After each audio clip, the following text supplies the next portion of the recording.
alam po natin ang nangyari kahapon, girl, ano? Napakalakas po na pagyanig. Yan po ay 7.8 magnitude. Yung binabanggit po ng PHIVOLCS na nila Dr. Solidum sa mga nagdaang pong mga taon, araw ay 7.2 yung the big one na binabanggit po na posibleng tumama daw po sa Metro Manila. Ibig sabihin, girl, ito ay mas malakas pa doon sa sinasabi nilang the big one na 7.2 magnitude dahil ito po ay 7.8 magnitude. At sa pinakahuling balita po mga kapatid, dito po sa naging casualty nito pong tumama na lindol dyan nga po sa Mindanao, nasa 35 na po ang bilang ng mga nasawi as of last night po ito at dose-dosena pa rin po ang nawawala. Pinakamarami po dyan sa Sarangani. Yan po ay ayon sa PDRRMO, dun po sa balita po nila kagabi mga kapatid. 17 fatalities po, 13 dito galing po sa Glan dyan sa Sarangani, habang 4 naman po ay mula dito sa Malapatan. Sinundan po yan mga kapatid itong General Santos City. Pinakamaraming videos po nakikita natin online ay galing po dyan sa Jensan, yung tinde ng pinsala na nakikita po natin. So hopefully mamaya makakuha tayo ng latest update. Ayaw po natin na madagdagan pa po itong bilang ng mga casualties sa ngayon. Tuloy din po ang search and rescue operations dyan po sa mga pinaka-apektadong probinsya sa naganap nga pong lindol kahapon. Sa gitna po ng lahat, mga kapatid, ang ating pa rin pong pagpupugay sa ating lahat ng isa pong pinagpala at magandang araw po ng Martes. Sa ating pong lahat sa Metro Manila at sa mga nakatulog po na mahimbing at komportable, alright, we have to count our blessings, ika nga po. Dahil ngayon, marami na naman ang mga pamilya na nawalan po ng tirahan at hanggang ngayon po ay nagdadalamhating sa nangyari pong kalamidad na ito, mga kapatid. So, we sincerely pray para po sa ating mga kababayan na apektado po ng pagyanig diyan po sa Mindanao. Mahal na Panginoon, yakapin niyo po silang lahat. Ang lahat po ng aming mga kababayan na ngayon nga po ay apektado ng kalamidad na ito. Pagpalain po ninyo ang mga taong tutugon sa kanilang mga pangangailangan. Pagpalain po ninyo ang mga taong maglilingkod sa mga nangangailangan sa mga panahong ito. Lord, salamat po muli sa biyaya ng buhay na inyo pinagkaloob po sa amin. Nawa kami po'y maging karapat-dapat sa biyayang ito. Gabayan niyo po kami sa aming pong himpilan, ang aming mga kawani, ang aming mga pinuno sa aming pong panibagong araw ng pagmimisyon. Alagaan po ninyo ang mga nakatatanda, lalo na ang marami pong nararamdaman na sa katawan. Mahal na Panginoon, yakapin niyo po kaming lahat. And Lord, muli kayo na pong bahala sa aming mga leader sa aming pong bayan. Sa gitna po ng ingay at awayan sa politika, nawa Panginoon magkaroon sila ng focus sa totoong pangangailangan ng aming pong mga kababayan. At muli, kami po'y pagkalooban niyo pa rin ng kahinahunan na tanggapin ang mga bagay na hindi na po namin kayang baguhin at lakas ng loob na baguhin ang mga bagay na kaya pa po namin at ang karunungan na malaman ang pagkakaiba ng dalawa. And all of this we ask and we pray in Jesus' name. Amen. Amen. Amen. Amen. Hallelujah. Praise God. Ngayon nga po sa Metro Manila, ha? Bagamat yung pong mga pangitain kahapon sa school opening ay same pa rin po ito, mga kapatid. Ano po, wala pong pinagbago. May mga lugar po naman na so far ho ay okay naman, pero may mga lugar po na nandun pa rin po ang problema. Kakulangan ng classroom, mga lugar po na binabaha pa rin kahit na hindi nag-uulan at lubog po sa baha ang kanila pong mga paaralan. Ngayon po nasa ating linya na si Director Rodrigo Sosmeña, ang Direktor ng Office of Civil Defense, dyan po naman sa Region 12 at Chairperson po ng RDRRMC Region 12. Magandang umaga po, Direktor. Magandang umaga po, DJ Chacha at Ted Filon. Yes po, sir. Magandang umaga rin sa Yes po. Sir, hingi lang kami ng latest update dito po sa mga bilang po ng casualty natin dyan, mga sugatan at patuloy pa rin pong hinahanap sa ngayon. As of 6 a.m. this morning, we have a total of 33 dead already reported, 456 injured, and 4 missing persons. Ito ay napapaloob sa Region 12 lamang. At meron tayong total of 17,685 families affected. Diyan po sa Region 12, Direktor, saan pong lugar ang pinakamarami pong casualty at pinakamatindi po ang epekto ng lindol kahapon? Ah, yung breakdown po ng ating mga casualties, ang pinaka-hardly hit talaga ay ang General Santos City. Meron siyang total of 12 dead. And then followed by Sarangani Province, ang Municipality of Glan ay merong 13 dead, reported dead. Ang Municipality of Malapatan, still of Sarangani, reported 5 dead also. And South Cotabato has 3. Dalawa sa Municipality of Tupi at saka isa sa Municipality of Tibuli. Direktor, sa ngayon po patuloy pa rin po ang paghahanap doon po sa mga natrap sa mga gumuhong istruktura. Opo. 4 na meeting na lang po ang pinaghahanap at itutuloy ngayong umaga kasi nag-spend tayo last night because of madilim at may mga power interruption. At the same time, medyo may mga shaking pa na nangyayari o aftershock. Since last night po, Direktor, na nakakailang aftershocks na po tayo dyan sa area ninyo? As of this morning, we have 562 aftershocks recorded. At yung po mga evacuees na binabanggit po natin ngayon, ilan po ulit yung pamilya at residente na nakasalukuyan ay nasa mga evacuation centers po sa ngayon? Sa ngayon po, meron tayong 23 evacuation centers na open, pero ang number of families ay nasa 4,393 families lamang ang nasa evacuation centers, or it translates to 8,116 individuals. Kasi naman po karamihan ng mga tinamaan ay mga commercial buildings, hindi naman gaano sa mga residential houses. Oh. Sir, dito po sa search and rescue operations na ginagawa po natin, ano pong pinaka-challenging? May hiningi po ba tayong tulong galing sa national government? Yes po, meron na po. Nagpapadala na yung mga iba-ibang ahensya ng national natin para sa karagdagang SRR units. As a matter of fact, we are expecting na darating dito sa General Santos ngayong umaga ang unit coming from the Armed Forces na specialized on collapse structures, yung 525th Engineering Brigade. Kanina po nabanggit nyo, tuloy-tuloy pa rin yung aftershocks. As of this morning lang, more than 500 po yung nararamdaman nyo dyan. Kamusta pong kuryente natin? Sabi nyo po kasi kanina fluctuating po. Tama po yun. Medyo may mga interruptions din yung power natin, yung power sources natin. At hindi lang yon, pati yung ating communications line. May mga intermittent interruption sa ating signal. Doon po sa hardly affected barangays or areas dyan sa Region 12, meron po bang mga lugar na hanggang ngayon hindi pa rin po makontak o di kaya po ay wala pa rin pong kuryente? Sa ngayon po, medyo nakakapag-establish na kami ng contact since last night, no? Yung lalong-lalo na yung Municipality of Glan dahil yun ang nasa dulo ng Sarangani Province. But eventually, nakakapag-establish na kami ng contact at nakapagbigay na rin sila ng kanilang update. Director, At at the same time, may mga reported pa rin na mga power interruptions doon sa kanilang mga lugar. Director, kanina nabanggit niyo po karamihan sa tinamaan ay mga commercial areas po. Pero kamusta po yung assessment natin sa pag-iikot po natin doon sa mga paaralan, lalo pa po first day of classes kahapon sa mga tulay, ospital, maging sa paliparan dyan po sa Region 12 o yung mga critical infras po natin na naapektuhan ng lindol?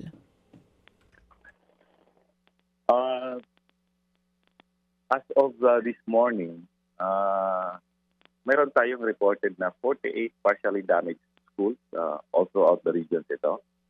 At yung mga commercial establishments natin, karamihan nito ay dito sa General Santos kung saan ito yung pinaka-highly urbanized center na tinamaan. And then yung ating mga infrastructure, meron tayong slight na damage sa ating General Santos International Airport, kaya kung saan ay kinansila yung ating mga coming in and coming out of General Santos City. Samantala yung ating seaport, wala namang reported damage yung seaport ng General Santos, kaya lamang merong work suspension sa ating mga empleyado. Kaya hindi rin sila makapag-operate. So hanggang ngayon po ba, Direktor, hindi pa rin po pwede yung pong flights dyan sa Gensan? Hindi pa po. Wala pa pong clearance yung CAAP na i-declare na open ang General Santos Airport. Yun pong mga kailangang dalhin dyan, paano po iyon? Lalo yung mga galing po dito sa natulong sa ating national government as a DSWD. Ang pinaka-most accessible entry point going to Gensan sa ngayon by air is through the Davao City International Airport. It takes about 3 to 4 hours travel from Davao City to reach General Santos City. Direktor, may mga lugar po ba na hanggang sa ngayon ay ipinagbabawal pa rin po nating balikan o puntahan, especially po dun sa mga structures na tinamaan po ng lindol kahapon?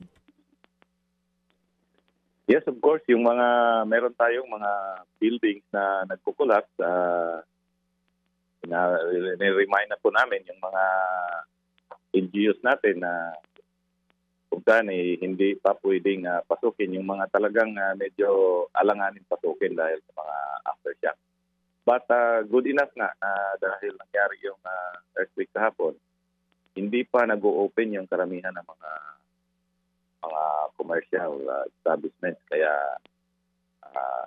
minimal lang yung ating mga injuries coming from our private employees. Pero Direktor, sa ngayon po, sapat po yung kasalukuyang sources na meron po ang Region 12 para po sa mga kinakailangan ng mga naapektuhan po dyan ng lindol? Sapat naman po sa ngayon. We are in constant coordination with DSWD at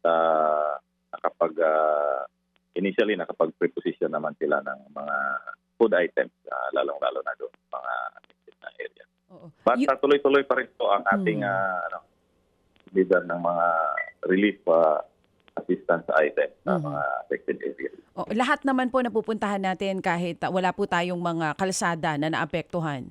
Lahat ng areas na kailangan tulungan na pupuntahan po. Meron po tayong affected na mga sections ng mga kalsada na medyo tinamaan ng mga soil erosion sa gilid, at saka may siyam na bridges din tayo na reported na limited access lamang ang inaalaw. Kumbaga, it only allows the passage of medyo maliliit lang na vehicle. Yun pong binabanggit ninyo na mga kalsada na apektado ng lindol, hindi po siya nadadaanan sa ngayon, at ilan po yan? 19 roads ito, no? Nakalagay dito. 19 na mga kalsada. Pero marami dito ay limited access. Passable siya, but linilimit lamang nila siguro sa laki ng mga pumapasok.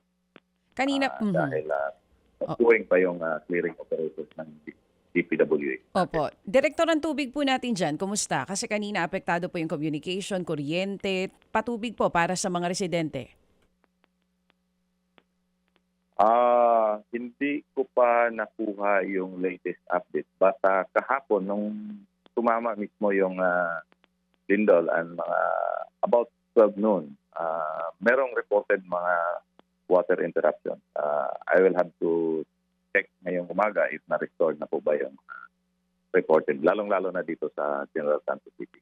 Kahapon din po nagkaroon ng tsunami ng alert po, na tsunami alert galing po sa FIVOC sa ilang coastal areas po. Kamusta na po ang assessment ngayon? Na-lift na po ba ito ng FIVOC, sir? Opo, na-lift na po kahapon yung tsunami alert natin, lalong-lalo na sa mga coastal areas natin ng Sarangani at Sultan Kudarat. Karamihan naman dito sa mga pamilya na na-report kahapon, kasi umabot kahapon ng 15,000 yung nasa evacuation center, ay nagpagbalikan na sa kanilang mga bahay. Yun yung mga tinatawag natin na preemptive evacuation. Pero sa ngayon, medyo bumaba na yung bilang na nasa mga evacuation evacuation centers natin kasi medyo kampante na yung mga residente, bumalik na sila sa kanilang mga tahanan. Para po sa mga nakatutok sa atin dyan, kung umaabot man po itong istasyon natin, pero ang 1PH po umaabot sa buong Pilipinas, para po sa mga taga Sarangani, Jensan, even South Cotabato, at sa iba pang mga apektadong lugar, ano po ang gusto ninyong gawin o sabihin sa publiko? Ano po ang dapat nilang gawin sa susunod na 24 oras po?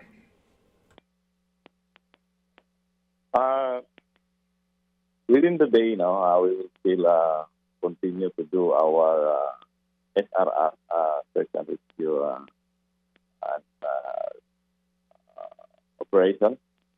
And then tuloy-tuloy din po yung ating pag-deliver ng mga food and non-food items sa mga apektadong lugar. At saka pagdadala ng mga additional communication equipment, lalong-lalo na doon sa mga malalayo na lugar, kagaya ng land.